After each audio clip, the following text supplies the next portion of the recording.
garden. So, ito ay kamatis ang nakatanim dyan. Maliliit pa yan.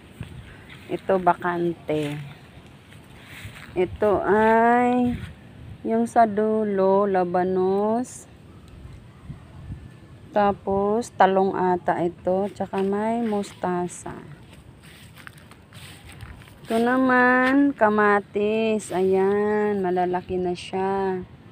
Nilagyan ng kawayan kasi dahil sa bagyo para hindi matumba. Ayan o. Ito naman ay basil. Sa dulo, labanos. Ito naman ay pechay. Ayan, ang dami na. Hindi pa siya pwedeng ma-harvest kasi maliliit pa. Ito naman ang talong. Ito naman ay labanos. Naka-harvest na kami dito, guys. Kasi hinarvest namin, gawa nga na nung siging ulan, nabulok yung labanos. Kaya naka-harvest na kami dito. Ito mga medyo maliliit pang laman na ito. And then, ito, mustasa.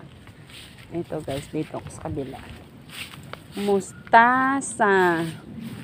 Mustasa. Ito naman, ang kamatis. Kamatis. Hindi pala kamatis ito. Sili. Ano ba yan? Ang payat. Itong mga tumubo guys, ayan ang luya. Hindi siya nabuhay noong summer, pero nitong tag-ulan, umusbong. Ayan Ito sili. Basil. Ito, siling panigang.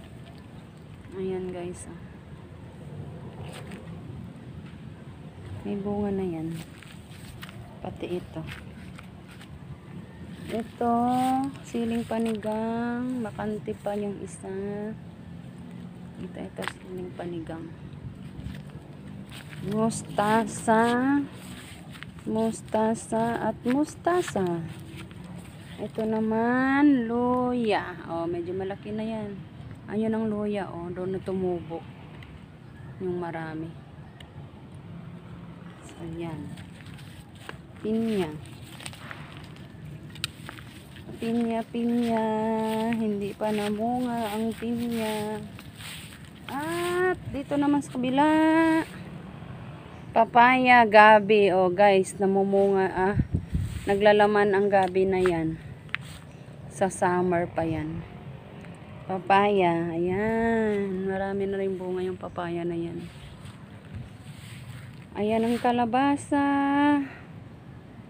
Ayan. Puro kalabasa yan. Yung alugbate.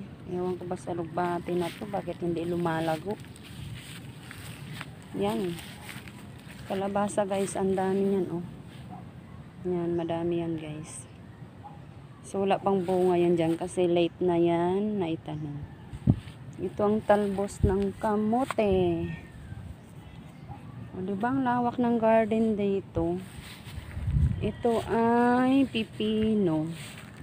Yung unang tinanim namin na pipino ay nalanta. Kaya ito bagong tanim na ito. Ito ay basil. Ito ay Chinese kangkong. Ayan, okra. Ito ang okra. Ayan, okra. Isang row yung okra na yan. Chinese kangkong ulit. Na may halong labanos. Mustasa. Ayan, mustasa. Dito sa kabila. Ito ay bawang. Bakante sa dulo.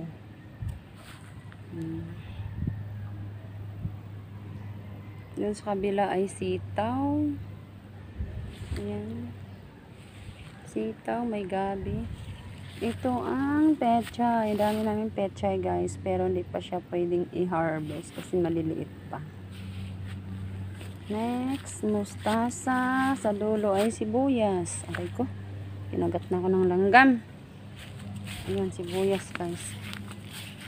Ayan. Next, itong huli kong tinanim. Spinach ata ito. Ayan. So, ayan guys. Ganon kalawak ang hacienda na tinatrabahoan ko, ha. Joke lang po. Bible school po ito. Ito naman ang kalamansi. Yan, kamuting kahoy.